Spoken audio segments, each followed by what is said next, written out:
diys-by-dar, and this is a Christmas challenge put on by Margie from the Asking Spot. We were to take something and give back to the community with $20, and I bought these two old windows which were extremely dirty, and I needed to scrub them really well outside and then bring them inside to let them dry really well, because they had a little bit of a barn smell going on.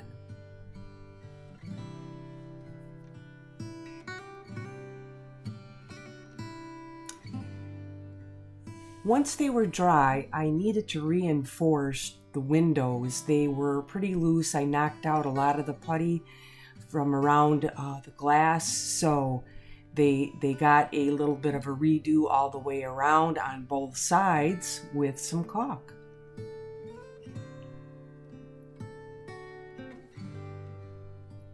The next was taking some clear boss, and I needed to go ahead and put 2 coats all the way around the frame, top, bottom, both sides, because it did have a little bit of a barn smell going on.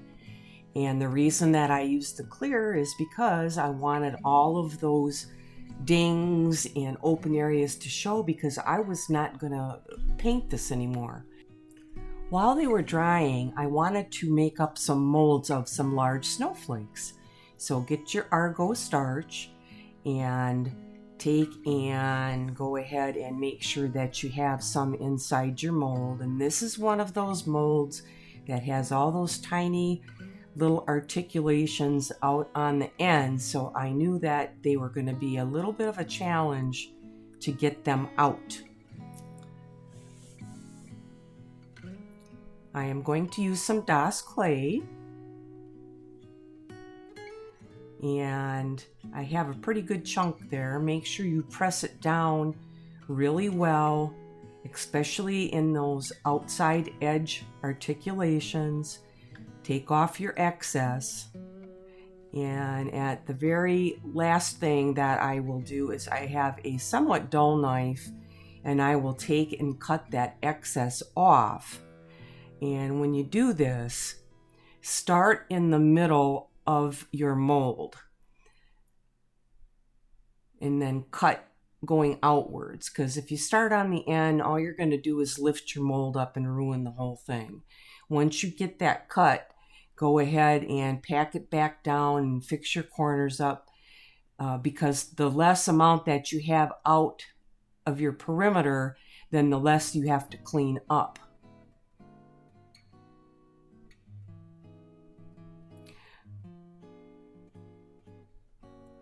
Here comes number 1. Turned out pretty good. So I thought this is going to really be a nice little mold session here.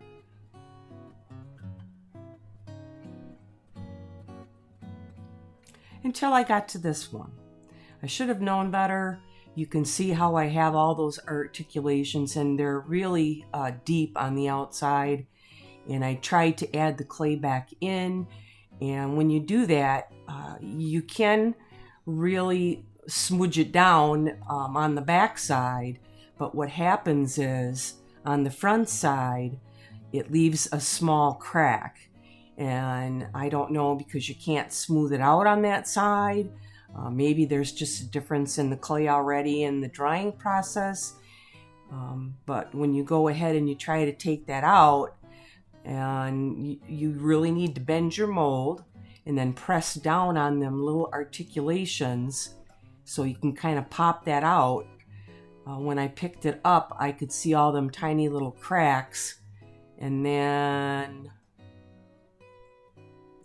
boop, that comes off, and I thought, nope, I can't have that. I had to take it and smush it all up and start all over. If your clay starts to get a little bit dry, just put a little water on your hands and knead it. Now, I got the brayer out, and I thought this time I'm going to make sure I have enough clay that's going to cover that whole mold. And that way, when I'm pressing down into all those articulations, I'm not going to get that separation. This time when I took it out, press on your mold and gently pull down a little bit.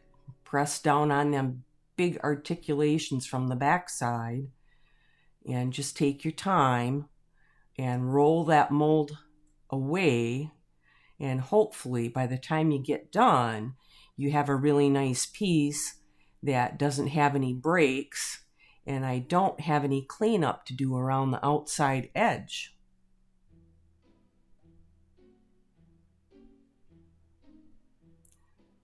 Yay, it worked. I'm going to use Quick and Thick. Once my snowflakes were dry, I'm going to put that Quick and Thick all around the back side of what you want to stick down. I like Quick and Thick. The only thing is when you're doing vertical, you got something that's standing up and your temperatures make a big difference. If it's hot out and you're vertical, I would let it dry for 20 minutes before I try it. But since this is sitting down flat, I went ahead, and it's easy just to put them on right away. Just set them down and press them lightly in place.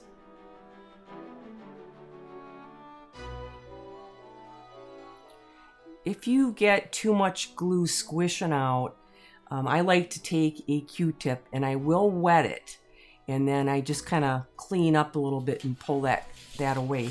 Here is my wonderful paper, my Made by Marley Magic Christmas paper, and you really do need to tear your papers because that just helps with the paint to absorb and give you a better edge. If I've got something that is squared up, I like to just bend it over and then make sure that I just do a nice little firm press on that. It's a lot easier just to take then and rip it off, and it gives me a cleaner line and I don't have such jagged edges. If you want jagged edges, go for it. These were the stamps that I used. They are Iron Orchid designs, the holiday edition, 2 nice big sheets, very lovely stamps. I have them all lined up to kind of give myself a guide on how I wanted to stamp the outside edge. I was going to go ahead and use some of that green acrylic paint and take a brayer and make sure you spread that paint out really well. You need a nice, somewhat heavy layer on your stamp.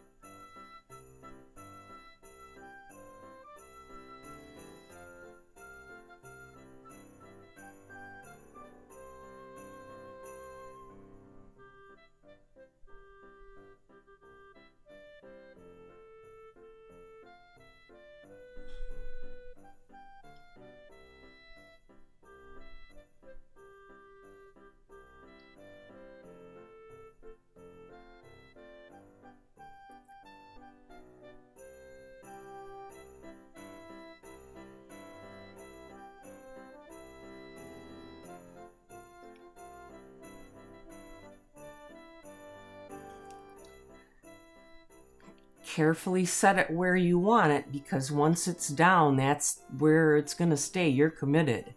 And I always try to keep one hand on my stamp as I start at one end and work my way all the way around, trying to touch every part of the surface of that stamp down on the surface of my window.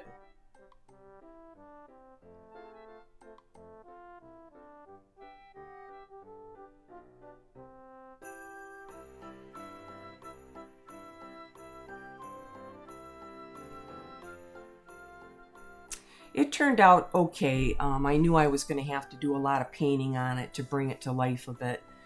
I went and switched to the StazOn black cherry ink, and I like StazOn. It's really nice to work with.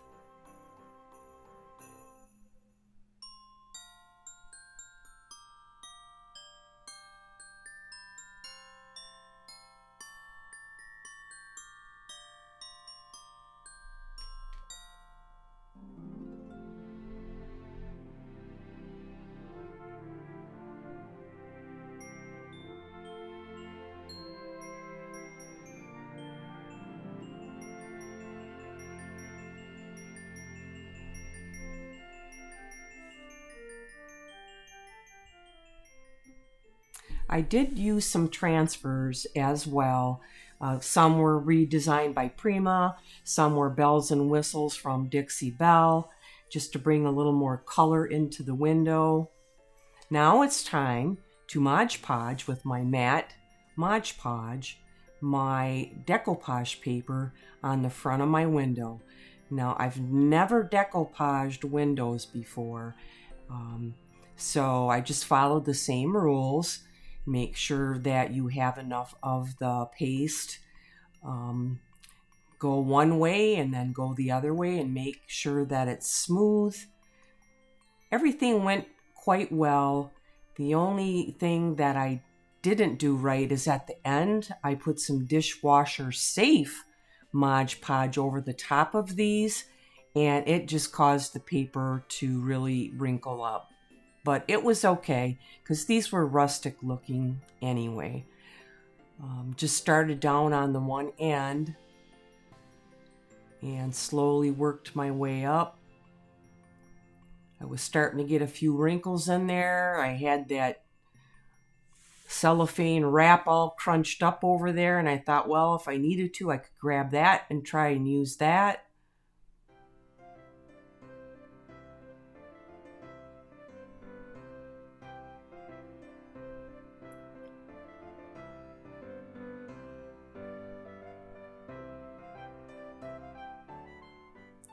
Still trying to carefully get this one down.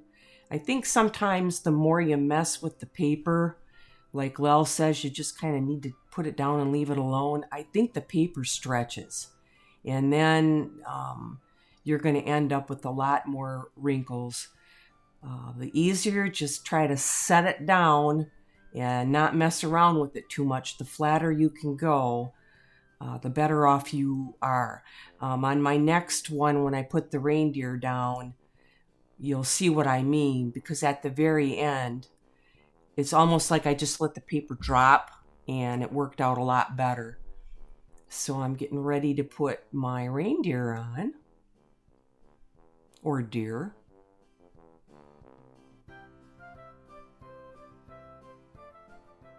It's starting out pretty good, and then I just let it fall. And that's when I got the smoothest effects right there.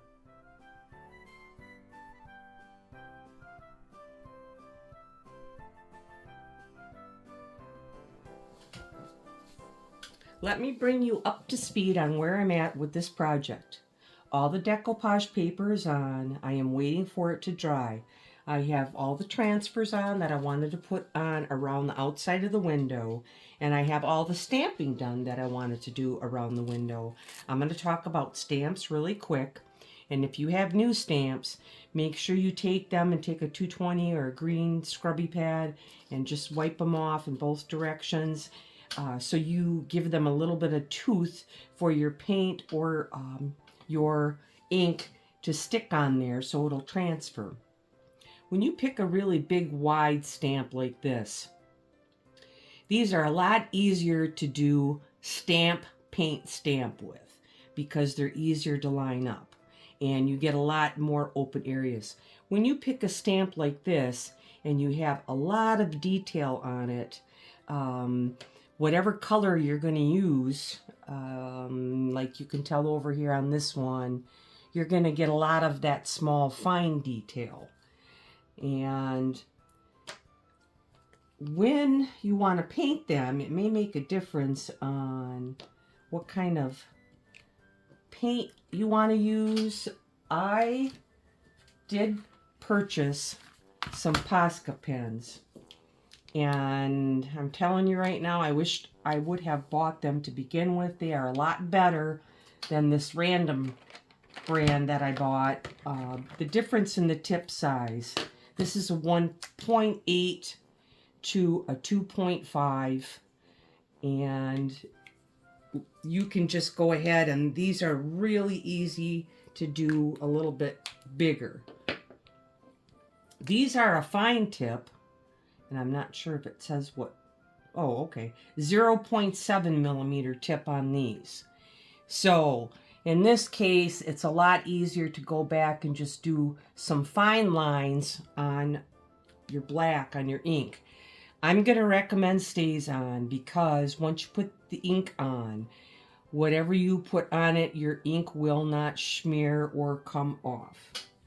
So, what I've done on some of them, I used a fine line on some of these smaller areas, and I used the big line to basically fill in because I'm going to go ahead and stamp back over the top of these. Getting your stamps lined up is always the biggest challenge. And some of these I'm not going to try to restamp. They're great just the way that they are. So if you were going to go ahead and you wanted to stamp again over the top, what you would do is you're going to ink your stamp up, and you're going to try to line it up the best way you can and set it back down over the top. And that is why we call it stamp, paint, stamp.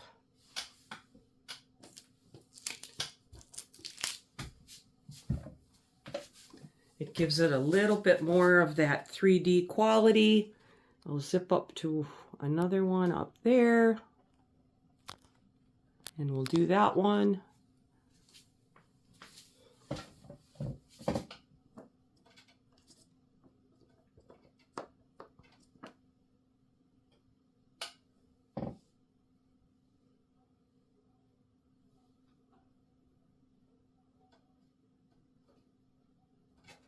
Oh, I moved it a bit.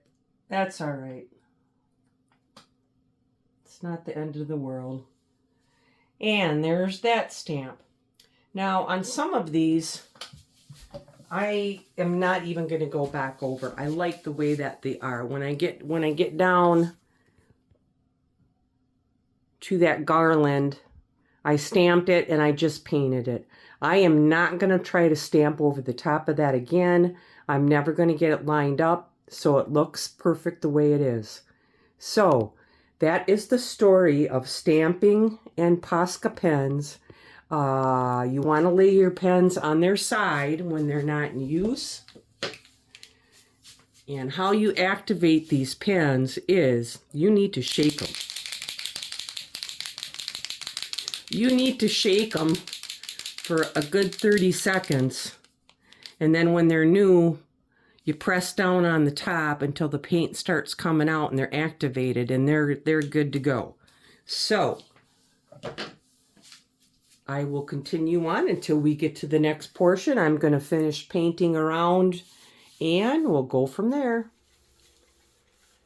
I want to give this the aged look. So what I'm going to try is taking some Anchor paint and going up in these corners and kind of spreading that out. That is the first phase of this.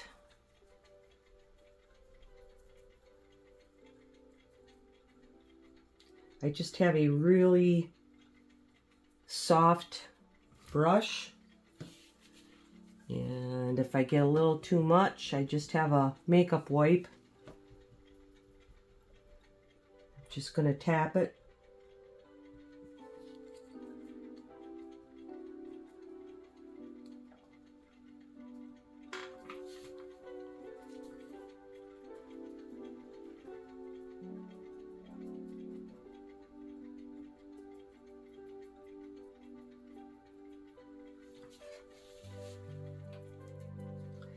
And then once this is dry, I have an IOD stamp, which is Crackle, and I am going to use the StazOn ink.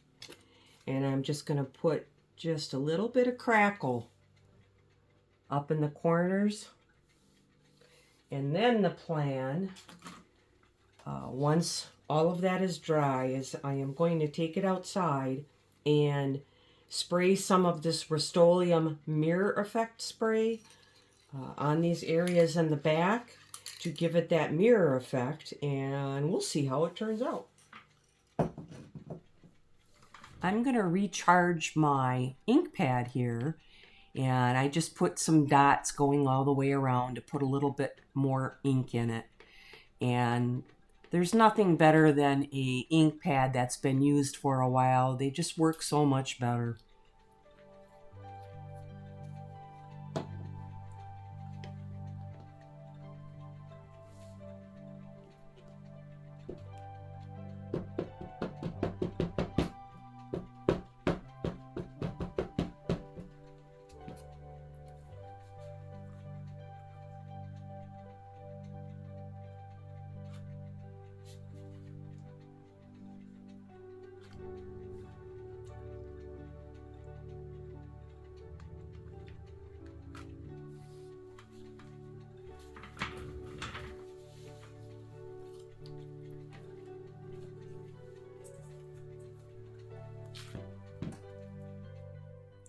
I'm outside now, and you can see that crackle on the edge as well, and I'm ready to spray that Rustoleum Mirror Spray. And frequent light coats all the way around the areas where you want the mirror effect. And I did use the whole can. It probably was about 5 to 6 coats, but it really worked well. I mean, it really looked like it had always been a mirror.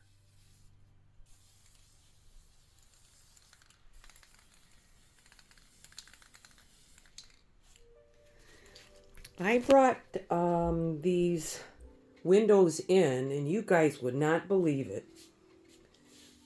I dropped this one. It went off of my device I had it sitting on, and I thought, oh my God, I let out a scream, and luckily it didn't break. But anyway, when I'm looking at these, they look pretty cool. I mean, who would have thought that you actually sprayed this with the mirror spray? I needed to do something with the snowflakes, so I had some gilding wax. It was kind of old, and after I read on the Dixiebelle website, when it gets like that, just put a little bit of mineral spirits on the top of it and it will loosen up.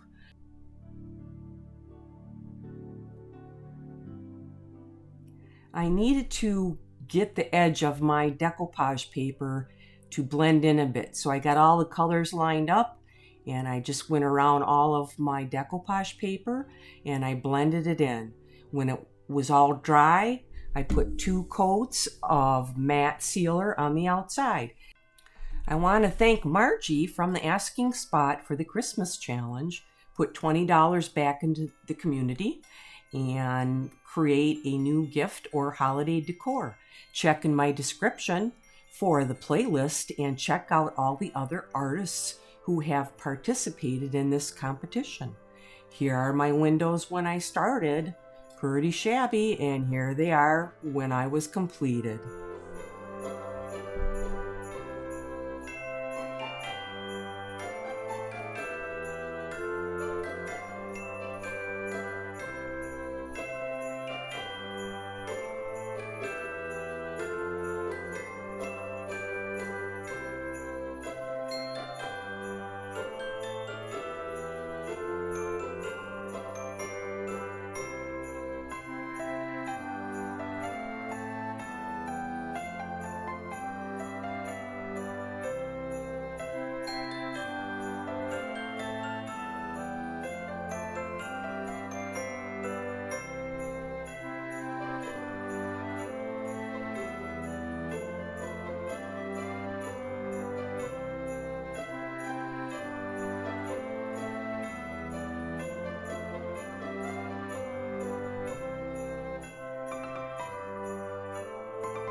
Christmas, everybody. I want to thank you so much for watching. Like and subscribe. Next item is going to be up January 16th for another challenge from Crystal at the Crafty Creech. See you guys on the next one.